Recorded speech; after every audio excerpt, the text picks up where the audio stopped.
Indian ocean rim association ये 1997 में establish हुई थी। इसकी apex body council of foreign ministers है, मतलब जो इसके मेंबर स्टेट्स हैं उनकी फॉरेन मिनिस्टर्स की काउंसिल इसकी एपेक्स बॉडी है।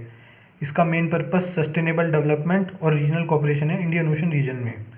इसके मेंबर्स हैं इंडिया, ईरान, ओमान, बांग्लादेश और बहुत सारे कंट्रीज़ जिनकी कोस्ट लाइन इंडियन ओशन में पड़ती है।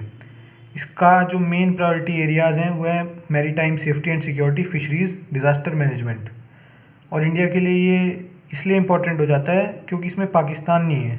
जैसे कि पाकिस्तान सार्क में है और वहाँ इंडिया के लिए प्रॉब्लम क्रिएट करता है, तो यहाँ पे वाली सिचुएशन नहीं होती।